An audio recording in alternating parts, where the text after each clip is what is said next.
श्री गणेशाय नमः। श्री जानकी वल्लभो विजयते। श्रीरामचरितमानस प्रथम सोपान बालकांड श्लोक। वर्णानामर्थसंघानां रसानां छन्दसामपि मंगलानां च कर्तारौ वंदे वाणी विनायकौ भवानी शंकरौ वंदे श्रद्धा विश्वासरूपिणौ याभ्यां विना न पश्यन्ति सिद्धा स्वान्तस्थमीश्वरम् वंदे बोधमयं नित्यं गुरुं शंकररूपिणं यमाश्रितो हि वक्रोऽपि चन्द्रः सर्वत्र वन्द्यते सीताराम गुणग्राम पुण्यारण्यविहारिणौ वंदे विशुद्धविज्ञानौ कवीश्वर कपीश्वरौ उद्भव स्थिति संहारकारिणीं क्लेशहारिणीं सर्वश्रेयस्करीं सीतां नतोऽहं रामवल्लभाम्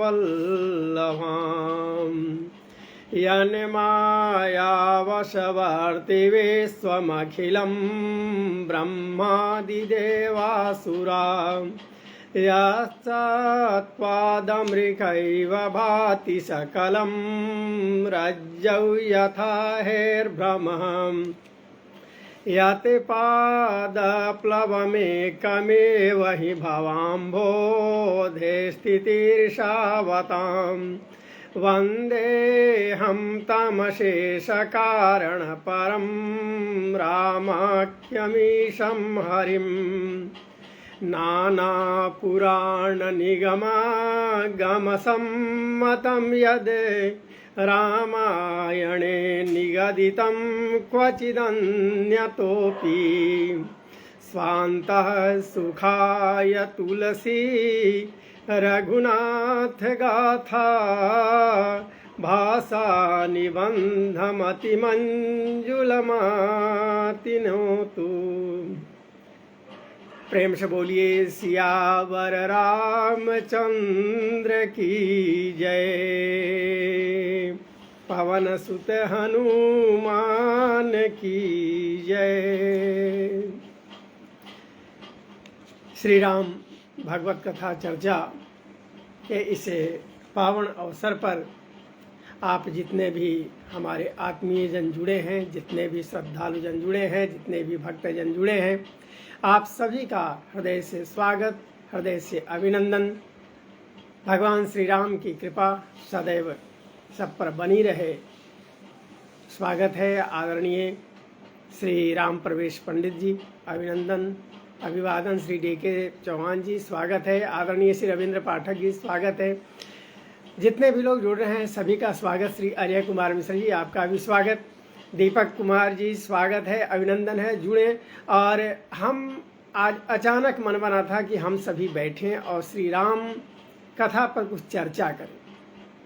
ऐसा नहीं कि मैं कोई कथावाचक हूँ, ऐसी तो कोई बात नहीं, लेकिन जब आप लोगों के साथ बैठता हूँ, आप लोगों के साथ कुछ चर्चाएं होती हैं तो बहुत कुछ सीखने का अवसर मिलता है। प्रभु की कृपा। सत्संग में बैठने की बात कहाँ होती है, समय किनको है, समय तो किन्हीं के पास है नहीं, लेकिन उन्हीं समयों से निकाल करके यदि दो चार पल भी हम आप बैठ जाते हैं सत्संगति के लिए, सत्संग के लिए, भगवत श्री राम की जीवन चरित्र पर कुछ चर्चा के लिए, तो ये तो सबसे बड़ी बात होती है। एक घड़ी आधो घड़ी आधो में पुनियाद तुलसी संगत राम की कटे कोटि अपराध। कुछ देर भी जुड़े सत्संग में कारण कि सत्संग में पहुंचने पर जो मन स्थिति होती है वह जीवन की सत्यता को दर्शाने वाली स्थिति होती है। भगवान श्री रामचंद्र जी, जिन पर बहुत सारे लोगों ने कथाएं लिखी हैं, आदि कवि महर्षि वाल्मीकि जी, वाल्मीकि रामायण, इसके अतिरिक्त भी बहुत सारे रामायण, बहुत सी भाषाओं में रामायण राम कथा लिखी गई। किंतु हमारे यहाँ आपके बीच में जो सबसे प्रचलित राम कथा हुई उसके आधार रहे बाबा गोस्वामी तुलसीदास जी, जिनकी रचना श्री रामचरितमानस जन जन के घर में, जन जन की जिह्वा पर, सबके पास। अब बात यह है कि हम और आप थोड़े से जानकार हैं। एक राम कथा तो अथाह समुद्र है ना, कोई साधारण सी बात नहीं। अथाह समुद्र में हम गोता लगाने चलते हैं और उसमें जो है सो जरा सी बातों पर हम कुछ न कुछ खोट निकालने का प्रयास करने लगते हैं, कुछ न कुछ कमियां ढूंढने का प्रयास करने लगते हैं। संभव कहाँ है? भगवत कथा इतना सरल नहीं है जिसमें कि हम कमियों को ढूंढ सकते हैं। बाबा गोस्वामी तुलसीदास जी, जिनका जीवन ही संघर्षमय रहा, जिन्होंने जीवन को देखा, जीवन को समझा, अपने काल परिस्थितियों को देखा और देख करके तब उन्होंने एक अपने नायक के रूप में प्रभु श्री राम को रखा, उन पर रचना आगे बढ़ाई। वैसे रचनाकार जिनका जन्म अकबर के समकालीन में हुआ, और जब जन्म हुआ तो इनका जन्म मूल नक्षत्र में हुआ, जिसे ज्योतिषीय गणना में गंडमूल नक्षत्र के अंदर समझा जाता है। इनके पिता पंडित आत्माराम दुबे बहुत बड़े ज्योतिषी थे, माता हुलसी, और उन्होंने देखा कि इस नक्षत्र में जन्मा हुआ बालक या तो पितृनाशक या मातृनाशक हो सकता है। और सच है, ऐसे भी ज्योतिषीय गणना में भी है कि ऐसे नक्षत्रों में, जो कि जिसे हमारे यहाँ सतैसा का नक्षत्र कहा जाता है, उसमें जन्म लेने वाले बालक घर के लिए कल्याणप्रद नहीं होते हैं, समस्याएं पैदा करते हैं, चाहे पिता के साथ, चाहे माता के साथ या स्वयं। किंतु अगर इनसे बच करके आगे निकल गए तो फिर वे ख्याति लब्ध इंसान के रूप में प्रतिष्ठित होते हैं। आदरणीय श्री के.डी. पाठक जी, सादर प्रणाम, स्वागत है आपका। जय कुमार कुंदन जी, स्वागत है आपका। सभी लोगों का स्वागत। और हम आपके द्वारा कुछ कथा सीखने का प्रयास कर रहे हैं, और सीखते सीखते अब हम उस सरस धारा की ओर प्रवाहित होते हुए बढ़ें आगे, ताकि आप कुछ हमें बताएं, हम कुछ आपसे सीखें। बीच में हम किन्हीं का अलग से स्वागत न करके सबका स्वागत करते हैं, अभिनंदन करते हैं। और अगर श्री राम कथा से जरा सा भी लगाव है, प्रेम है, जो कि हम सभी आपस में बैठते हैं, तो संभव हो तो इस कथा को शेयर करें, आप जन जन तक पहुंचाएं, ताकि कहीं न कहीं ये जो कर्ण है, कर्ण पिपासु शांत हों और मन स्थिति में अनंत सुख का अनुभव। बाबा गोस्वामी तुलसीदास जी जन्म के समय कहा जाता है कि बच्चे रोते हैं, लेकिन मुझसे उच्चारण आया था राम राम का, इनका नाम राम बोला रखा गया था। अब देखें कि किस परिस्थिति में गोस्वामी तुलसीदास जी आगे बढ़े हैं, किन समस्याओं को लेकर के आगे बढ़े और उनका सामना करते हुए आगे बढ़ते चले गए। वैसे श्री राम कथाकार हैं गोस्वामी तुलसीदास जी। कुछ ही समय के बाद पिता इनका त्याग करते हैं और समय बीतता है। कुछ ही समय के अंतराल में माता पिता का स्वर्गवास होना। इनकी दासी एक थी जिनका नाम था चुनिया। चुनिया ने इनका पालन पोषण किया। अफसोस कहें, भगवत कृपा ही समझी जाए, जिसमें कि 5 वर्ष समय बीता था, उसमें चुनिया दासी का भी देहांत हुआ था। बालक दर दर पर भटकने के लिए विवश हुए थे। बाबा गोस्वामी तुलसीदास जी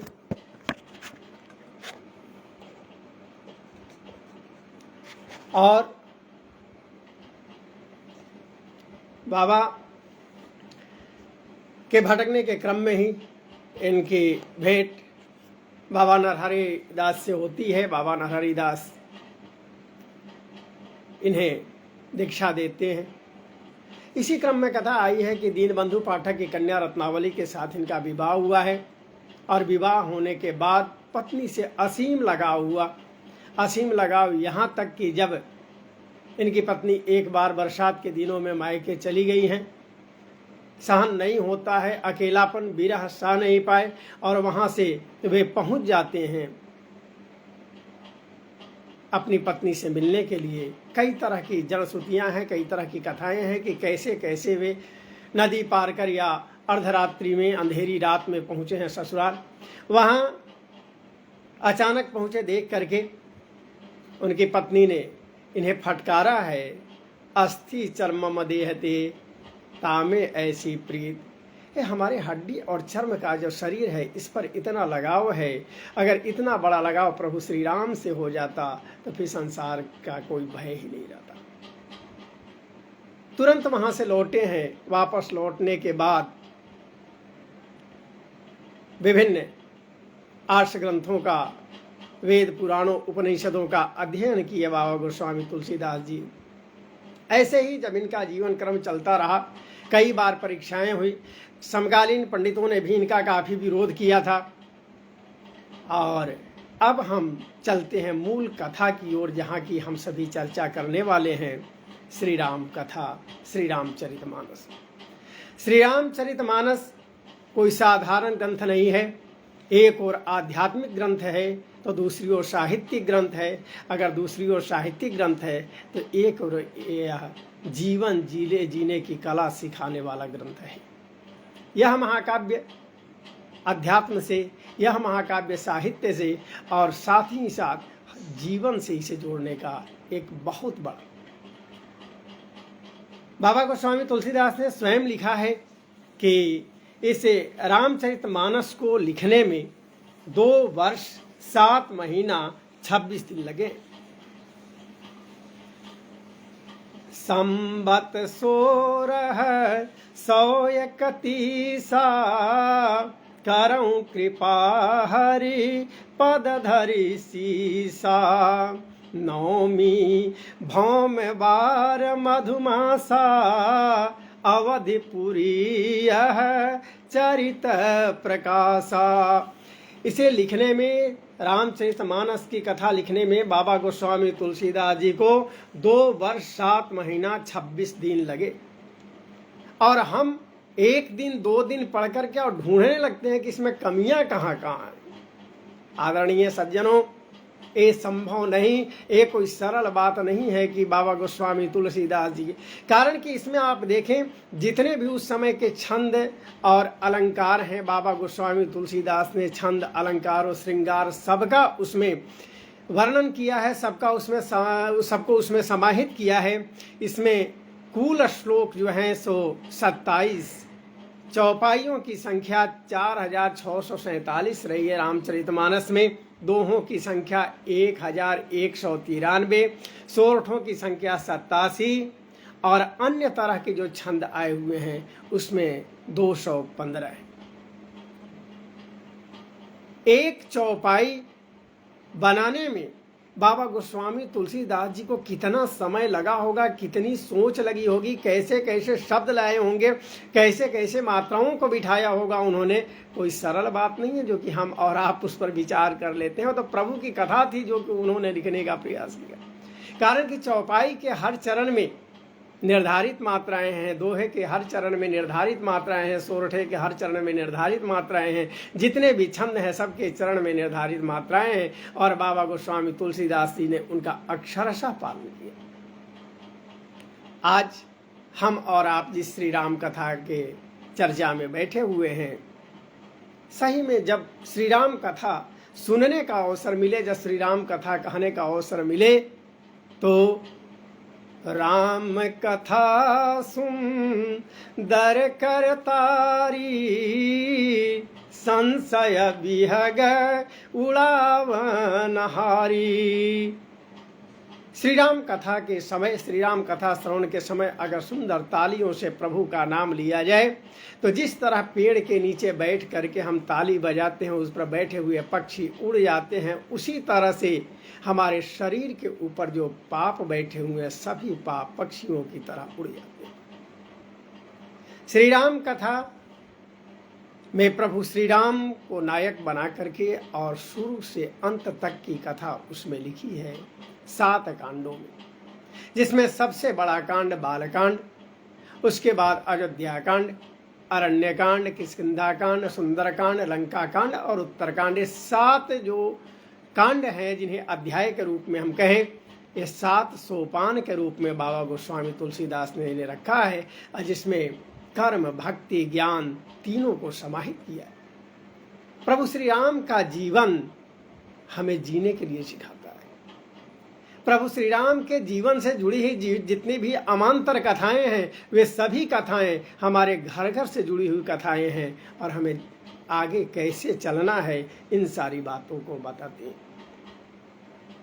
गोस्वामी तुलसीदास जी जैसे राम कथा को लिखा है उन्होंने श्री रामचरितमानस में, उसकी भाषा अवधि है जिसमें रामचंद्र के निर्मल और विशद चरित्र का वर्णन है। बीच बीच में अन्य कथाएं आती हैं, नीति की भी बातें आती हैं, ज्ञान की भी बातें आती हैं। और ऐसा सामान्यतः लोग कहते हैं कि वाल्मीकि रामायण को आधार बना करके बाबा गोस्वामी तुलसीदास जी ने श्री राम कथा लिखी है, लेकिन थोड़ा सा यहाँ से अगर विचार किया जाए तो दोनों में हल्की भिन्नता भी है।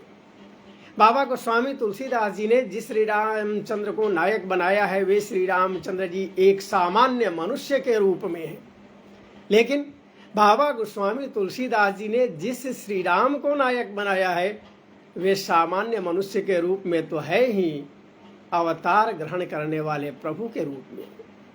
एक तरफ उन्होंने कहा कि वे श्री राम हम पर कृपा करें जो कि दशरथ के अंगना में विचरण करते हैं, और दूसरी तरफ उन्होंने यह भी कहा कि वे श्री राम हम पर दया करें, हमारा कल्याण करें, जो जिस श्री राम के नाम का जप शिव और पार्वती किया करते हैं। मंगल भवनय मंगल हारी द्रवंशो दशरथ अजीर बिहारी। दशरथ के आंगन में विचरण करने वाले श्री राम हम पर कृपा करें। दूसरी ओर मंगल भवन अमंगल हारी उमा सहित जय जपत पुरारी। जिस प्रभु श्री राम का नाम उमा सहित शिव जी जपते हैं उनका हम पर कृपा पड़े, उनकी कृपा दृष्टि हम पर पड़े और हमारा कल्याण हो। बाबा गोस्वामी तुलसीदास ने प्रभु श्री राम के इन दोनों कथाओं को, प्रभु की जो कथा है, प्रभु श्री राम जी की जो कथा है श्री रामचरितमानस में, उसके 4 वक्ता और 4 श्रोता हुए। कोई सामान्य सी कथा नहीं है, बहुत बड़ी कथा है, बहुत लंबी कथा है और 4 वक्ता 4 श्रोता उसमें हुए। एक जो है सो जो कैलाश पर कथा की जो व्यवस्था हुई उस कथा में वक्ता हुए शिव जी और श्रोता रही पार्वती जी। दूसरी बार देखें कि अगर वहाँ से हम चलें तो उत्तर नील पर्वत पर जब जाते हैं तो वहाँ भक्ति धारा प्रवाहित हुई है जिसके वक्ता काकभूषुंडी जी हैं और श्रोता गरुड़ जी महाराज हैं। पश्चिम तरफ तीर्थराज प्रयाग में श्री राम कथा, वहाँ पर जो है सो कर्म धारा चली है जिसके वक्ता महर्षि याज्ञवल्क्य जी हुए हैं और भरद्वाज जी उसके श्रोता रहे। और तीसरी जो कथा की व्यवस्था रही वह दैन्य घाट है जिसके वक्ता बाबा गोस्वामी तुलसीदास जी रहे हैं और संत समाज जो है हम और आप जो हैं उस कथा के श्रोता हुए। इस श्री रामचरितमानस के राम कथा के 4 घाट हुए हैं। अब श्री राम कथा के बारे में तो कुछ सोचने की जरूरत ही नहीं होती, कोई तर्क वितर्क की जरूरत ही नहीं होती है। कारण कि चलते राह में हम कमियां ढूंढ लेते हैं, लेकिन जो अच्छाइयां हैं, जो गहराइयां हैं, वहां तक हम जाने का प्रयास कहाँ करते हैं। अगर वहां तक जाएं तो फिर हमारा चित्त प्रसन्न होगा। एक बार पुनः आप सभी का स्वागत है, अभिनंदन है। हम आग्रह करेंगे कि श्री राम चर्चा जो हम लोग आपस में कर रहे हैं, हमने तो आज एक ही दिन का एक कार्यक्रम विचार किया है और फिर लिखा था मैंने कि भगवत कृपा रही तो आगे फिर हम सब अगले दिन के लिए विचार करेंगे इस कथा को और लोगों तक पहुंचाएं, और अनुकूल हो तो फिर इस पर कल के लिए भी हम लोग विचार करेंगे। आपकी सहमति बनेगी, प्रभु की कृपा होगी। तो प्रभु श्री राम की जो कथा है उसमें प्रेम से डुबकी लगाने की जरूरत है, प्रयागराज की तरह उसमें आनंद लेने की, संगम की तरह आनंद लेने की बात है।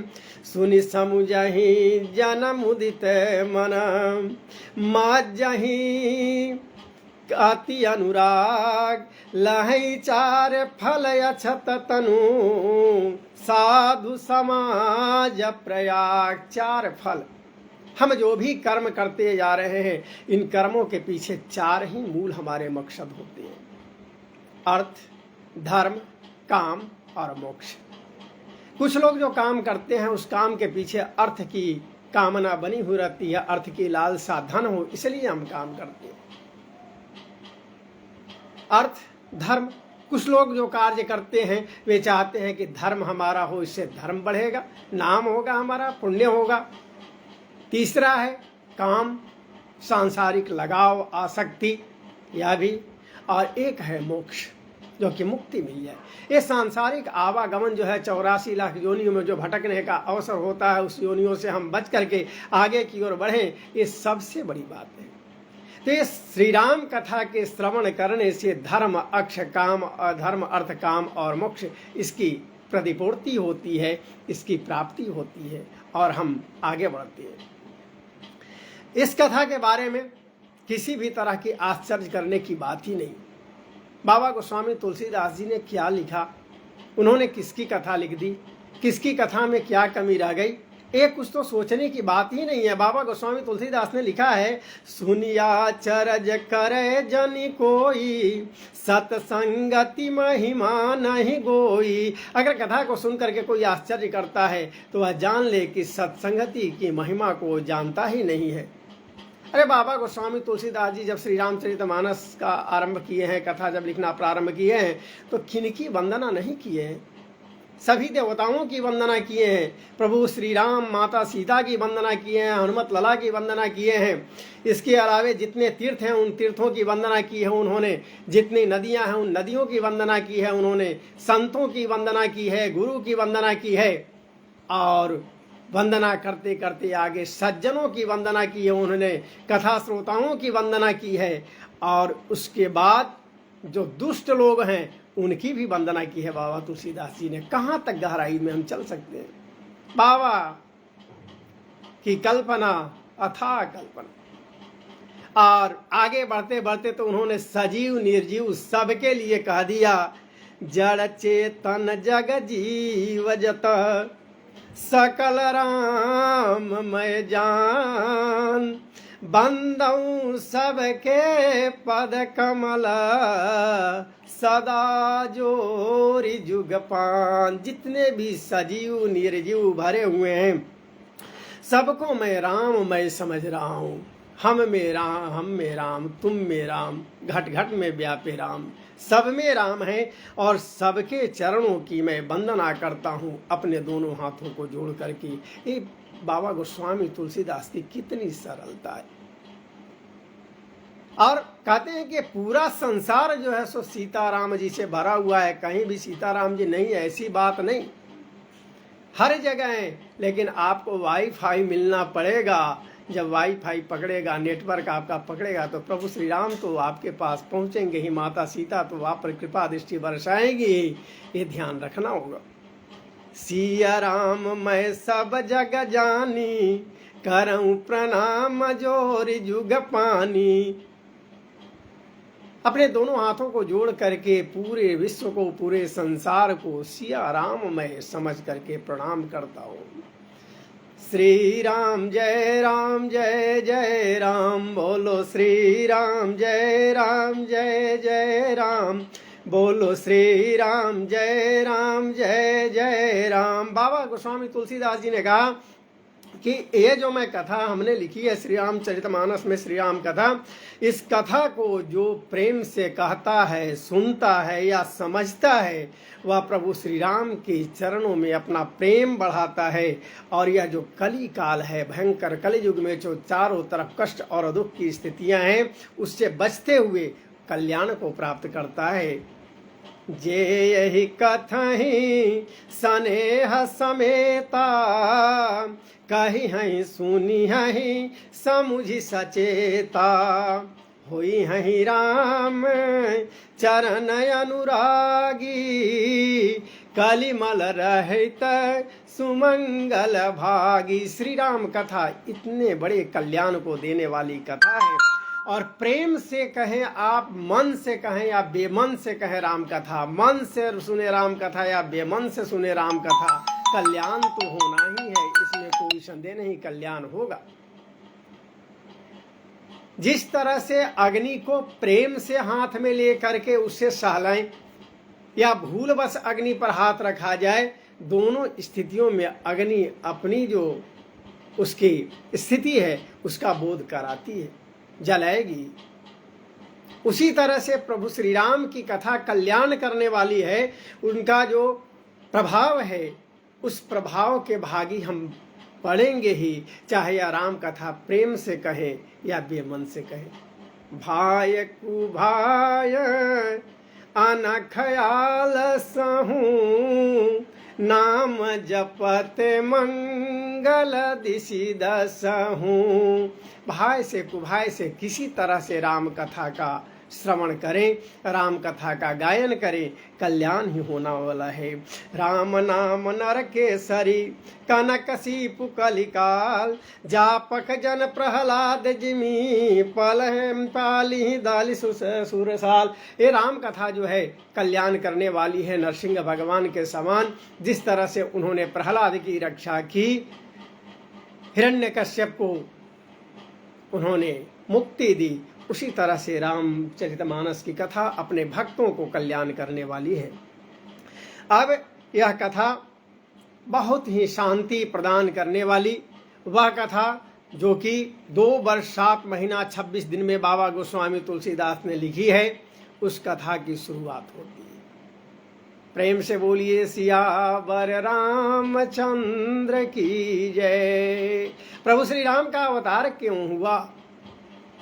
तो प्रभु अवतार के अनेक कारण हैं।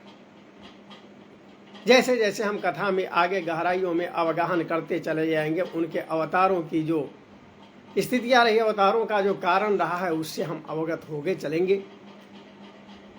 बाबा गोस्वामी तुलसीदास जी ने कथा प्रारंभ करते हुए कहते हैं कि एक बार त्रेता युग माही, शंभु गए कुंभज ऋषि पाही, संग सती जग जननी भवानी, पूजे ऋषि अखिलेश्वर जानी। कुंभज ऋषि अगस्त ऋषि जी, कुंभ से जिनका जन्म हुआ, अगस्त जिनकी भी कथा बड़ी अपरंपार है। रहते कहां? दक्षिण में समुद्र की तरफ। प्रतिदिन कथा होती थी इनके यहाँ, अगस्त ऋषि जी के आश्रम में। लोग दूर दूर से आते थे कथा श्रवण के लिए। अगस्त ऋषि जी का नाम कुंभज कैसे पड़ा? अगस्त जी के पिता मित्रा वरुण जी बहुत ही उच्च कोटि के संत थे। एक दिन वे अपने आश्रम से बाहर बैठे थे। उसी समय इंद्रदेव की अप्सरा उर्वशी उस मार्ग से निकल रही थी। उन्होंने जब ध्यान दिया, कहा गया है कि ये जो नारी सौंदर्य है, नारी सौंदर्य के प्रति देव, धनुज, मनुज सभी आकर्षित हुए। मित्रावरुण जी आकर्षित होते हैं और उसका परिणाम यह होता है कि इनके शरीर से एक जीवनी शक्ति का स्राव होता है। उस जीवनी शक्ति को मित्रा वरुण जी एक घड़े में बंद करते हैं। कुछ माह बाद जब उन्होंने घड़ा खोला तो उसमें एक बालक को प्राप्त किया, बड़ा ही अत्युत्तम रूप वाला बालक, आकर्षक बालक। और उस बालक का ही नाम उन्होंने रख दिया था कुंभज। कुंभ से जन्म लेने वाला बालक, यही कुंभ ऋषि अगस्त्य ऋषि।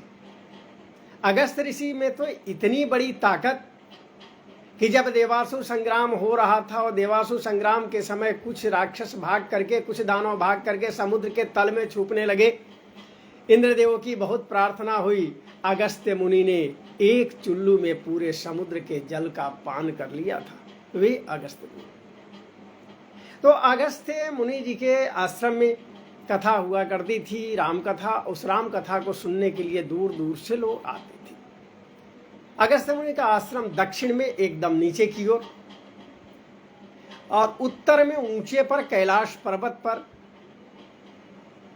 प्रभु शंकर, माता पार्वती, शिव पार्वती, बल्कि पार्वती नहीं सती हम कहें, माता सती,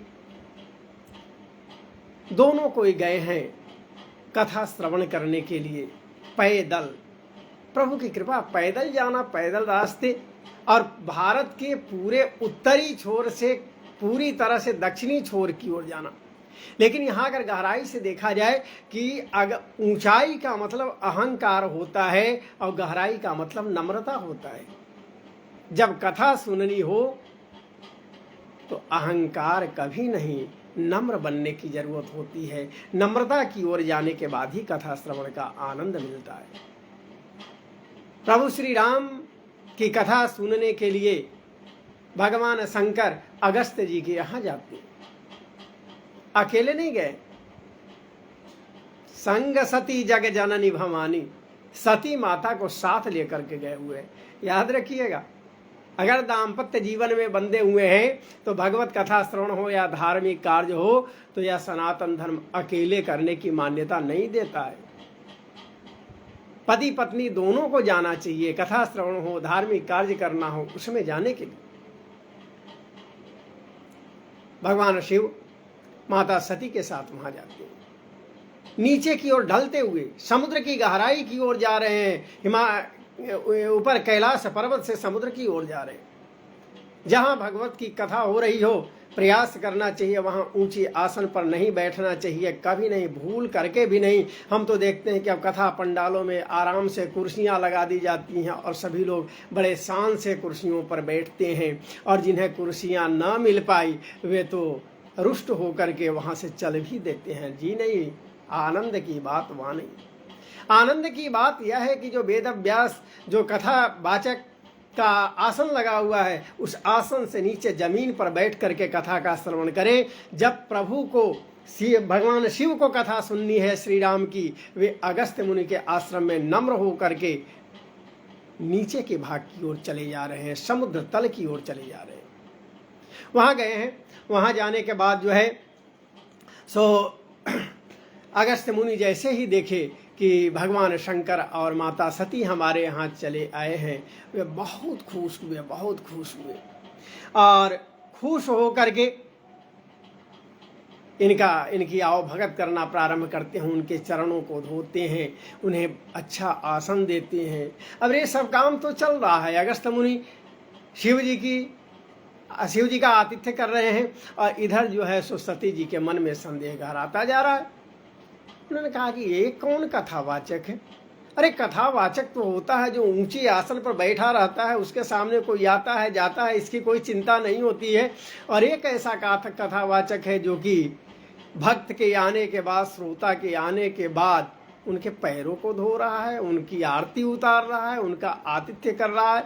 इसका मतलब है कि लगता है कि इनकी दुकान वगैरह चलती नहीं है कथा की, ये अच्छी तरह से कथा कहते नहीं होंगे। बड़ी संदेह हुआ सती जी के मन में कि अगर अच्छे कथावाचक होते तो वे अपने आसन पर बैठे होते और हमारे पति देव जाकर उनके चरणों में प्रणाम करते, उनके चरणों में गिरते। लेकिन ये तो उल्टा देख रहा हो। और इस तरह से मन में संदेह हुआ। अगस्त्य मुनि जी के यहाँ रुके हैं। भगवान शंकर जी, सती जी कथा श्रवण किए हैं। कथा श्रवण करने के उपरांत जब लौटने लगते हैं, रास्ते में चले आ रहे हैं, उसी समय त्रेता युग का समय, भगवान श्री राम वनवास में थे और सीता जी का हरण हो गया था। राम और लक्ष्मण दोनों भटक रहे थे सीता जी की खोज में। जैसे ही उस रास्ते से चले जा रहे थे, भगवान शंकर भी इधर से गुजरे। दोनों आमने सामने हो गए। भगवान शंकर के प्रभु श्री राम के प्रभु शिव दोनों आपस में दोनों एक दूसरे को प्रणाम कर लिए। सती जी के मन में संदेह हुआ। वह शिव जिसकी वंदना त्रिलोक करता है, उन्होंने किसकी वंदना कर दी? वैसे पुरुष की वंदना क्यों कर दी? वैसे सन्यासी की वंदना क्यों कर दी? वैसे वनवासी की वंदना क्यों कर दी जो कि जंगल में विरह में तड़प रहा है? वैसे कौन किनकी वंदना? सती ने अपने भाव रख दिए। स्वामी बताइए वे कौन थे? क्यों आपने उन्हें प्रणाम किया? क्यों आपने उनकी वंदना की? शिव जी ने कहा, मुनि धीर जोगी सिद्ध संतत विमल मन जहि ध्यावहि, कहिने तिनि गम पुराण आगम जासु कीरति गावहि, सोई राम व्यापक ब्रह्म भुवन निकाय पति माया धनी, अवतरे अपने भगत हित नित तंत्र नित रघुकुल मणि। उन्होंने कहा कि सबके अपने भक्तों के कल्याण के लिए रघुकुल मणि अवतरित हुए। लेकिन सती जी के मन में तो कुछ सुनने की बात ही नहीं थी। बहुत फेरा होती है ये आदि शक्ति,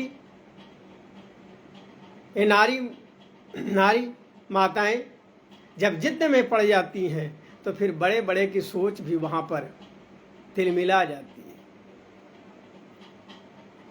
वर्तमान के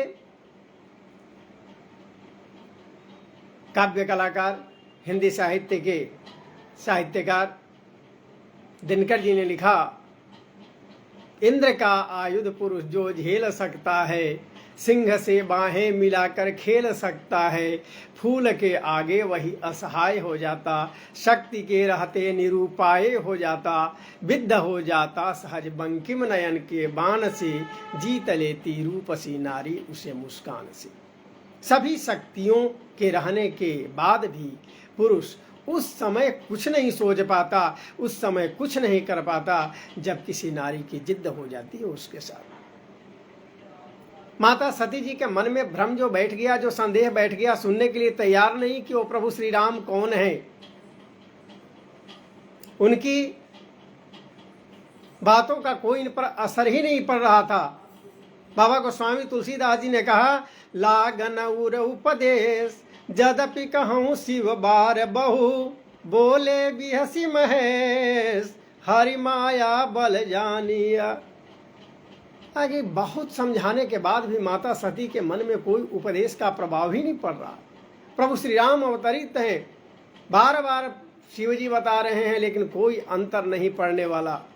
जिद्द पर अड़ी, आप बताइए वे हैं कौन? आपने उन्हें प्रणाम क्यों किया? आपने उनका अभिवादन क्यों किया? जब बार बार इस तरह से जिद हुई तो भगवान शिव ने कहा कि तो फिर घबराने की बात क्या है? अगर मान नहीं रही हो मेरी बातों को सती, तो मैं यहीं बर के पेड़ के नीचे बैठ जाता हूँ, बट छाया में बैठ जाता हूँ, और आप जो है से यहाँ चले जाओ, जैसे मन में हो वैसे जाकर के परीक्षा लेकर के देख लो कि वे कौन है, जो कि वनवासी के रूप में जंगलों में भटक रहे हैं, जिनकी वंदना मैंने कर दी है, जिनकी अभ्यर्चना मैंने कर दी है, उन्हें पता कर लो, परीक्षा ले करके देख लो। जितने भी जुड़े हुए सहृदयजन हैं, जितने भी आत्मीय जिन हैं, जितने भी श्री राम कथा अनुरागी हैं, एक बार आप सभी का सादर अभिनंदन अभिवादन करते हुए, और भगवान शिव ने कहा कि जो तुम्हारे मन अति संदेहु तो जन जाई परीक्षा लेहु। अगर मन में बहुत ज्यादा संदेह हो गया है सती, तो तुम जा करके परीक्षा ले लो। तब लगी बैठ हूँ बट छाही, जब लगे तुम आए हूँ मोहि पाई। और मैं इसी बर के पेड़ के नीचे बैठ जाता हूँ, तुम्हारे साथ नहीं जाऊंगा और ना तो कहीं भाग कर जाने वाला हूँ। और तब तक बैठा रहूंगा जब तक कि तुम परीक्षा लेकर के आओगी नहीं। और जैसे जाई मोह भ्रम भारी, करहूँ सो जतन विवेक विचारी। अपने विवेक को विचार करके वही कार्य करना जिससे कि तुम्हारे मन का संदेह का शमन हो जाए, मन का संदेह दूर हो जाए। जाओ मैं यहाँ बैठूं। बहुत चंचल स्थिति बनी हुई थी माता सती की। इधर भगवान शिव समझाने को लगातार समझा रहे हैं कि प्रभु श्री राम को समझ लो, वो प्रभु श्री राम कोई सामान्य वनवासी नहीं बल्कि अवतारी पुरुष हैं। अयोध्या नंदन, अयोध्या राज दशरथ के नंदन हैं। लेकिन माता सती सुनने के लिए तैयार ही नहीं। अंत में प्रभु शिव ने कहा, होई है सोई जो राम रचि राखा, को करि तरक बढ़ा वही शाखा। अब हम कुछ नहीं कर सकते हैं, जो लिखा होगा भाग्य में वही आगे होने वाला है। और हे सतीमा, आप चले जाएं और जा कर के परीक्षा ले लें। सतीमा वहाँ से चलती भी हैं परीक्षा के लिए और गई है वहाँ। अब उनके मन में हुआ कि हम कैसे परीक्षा लें। एक नारी चरित्र, हमारे यहाँ एक त्रिया चरित्र भी बात आती है। हम कैसे वेश बदलें, कैसे रूप बदलें, कैसे लोगों को ध्यान दिलाएं। अभी सोशल मीडिया में एक बहुत जल्दी में एक छोटी सी कथा, एक छोटा दृष्टांत देख रहा हूँ। एक बहुत ही सभ्य व्यक्ति चले जा रहे थे, रास्ते में जाते जाते उन्हें बहुत जोरों की प्यास लगी। एक कुआं नज़दीक में दिखा। कुआं के पास गए तो एक अनुपम सुंदरी ग्रामीण महिला, ग्रामीण बाला जल भर रही थी। शायद आपको भी ये कथा सुनने पढ़ने को मिली हो। इन्होंने प्यास से पीड़ित होकर के आग्रह किया कि हे माता, मुझे जरा सा जल पिला देंगी। उन्होंने कहा कि क्यों नहीं। और जिस घड़ा से जल भर रही थी उस घड़ा से ही वे धीरे धीरे जल उनको पिलाना प्रारंभ किया। कुआं गांव से थोड़ी दूर पर था। अब उस सज्जन ने देखा कि ये बाला एकदम एकांत है। उन्होंने एक प्रश्न कर दिया कि अच्छा ये बताइए कि त्रिया चरित्र क्या होता है। कुछ देर तक वो चुप रही। फिर उन्होंने पूछा कि बताइए कि त्रिया चरित्र क्या होता है। फिर चुप। जब तीसरी बार उन्होंने पूछ दिया कि ये त्रिया चरित्र होता क्या है, सो बताइए, उस महिला ने उस घड़े के जल को अपने शरीर पर पूरी तरह से गिरा लिया। और गिराने के बाद जोर जोर से चिल्लाने लगी, दौड़िए दौड़िए दौड़िए आइए। गांव वाले सारे लोग वहां दौड़ करके पहुंच गए। जब सभी लोग वहां दौड़ करके पहुंचे, अभी बेचारा डरने लगा कि मैंने तो कुछ किया नहीं। धीरे से कह रहा है कि हमने तो कुछ किया नहीं था, फिर आपने इतने लोगों को बुला क्यों लिया।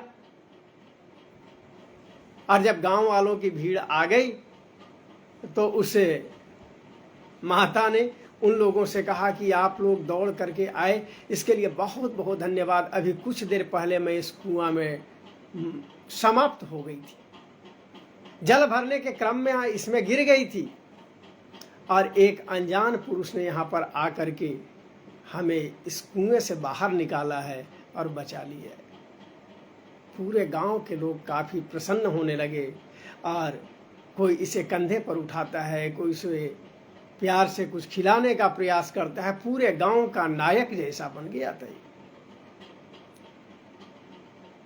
उस महिला ने इससे कहा कि देख लिया ना त्रिया चरित्र, जिस समय हमने सबको बुलाया उस समय अगर कह दी होती कि ये जो है सो हमारे जीवन के साथ अनैतिक चरित्र का व्यवहार करने वाला था तो क्या तुम्हारे साथ हो जाता। लेकिन तुमने कुछ नहीं किया है। हमने एक ही वाक्य केवल कहा कि इसने मेरी जान बचाई है, इसके बाद सब कुछ परिवर्तित हो गई। माता सती प्रभु श्री राम को बटछां तक छोड़कर, जय श्री राम, स्वामी शिव को बटछां तक छोड़ करके और उसके बाद चली हैं परीक्षा लेने के लिए प्रभु श्री राम का कौन है। और जब रास्ते में चली तो अपना वेश सीता के रूप में बना ली, सती सीता के रूप में, कि जैसे ही प्रभु श्री राम मिलेंगे और मिलने के बाद बहुत खुश हो जाएंगे कि सीते तुम मिल गई, तुम्हें बन बन ढूंढ रहा था मैं, खुश हो जाएंगे। यही सोच करके सती ने सीता का रूप बना लिया। लेकिन जैसे ही प्रभु श्री राम के सामने पहुंचे, उनका कहना ही क्या। प्रभु श्री राम हाथ जोड़ लेते हैं और हाथ जोड़ करके प्रणाम करते हैं और प्रणाम करके तुरंत कह देते हैं, अये माते, आप इस जंगल में अकेली कैसे घूम रही हैं? अब प्रभु शिव कहाँ हैं जो कि आपको अकेले छोड़ दिए और आप इस जंगल में भटक रही हैं अकेली। जोरी पानी प्रभु किन्ह प्रणामू, पिता समेत लिन्ह निज नामू। सीता के रूप में सती थी और प्रभु श्री राम ने पिता समेत अपना नाम लिया, मैं दशरथ नंदन श्री राम। आप माता सती अकेले क्यों विचरण कर रही हैं? शिव कहाँ हैं? कहू बहोरी कहाँ वृख के तू, विपिन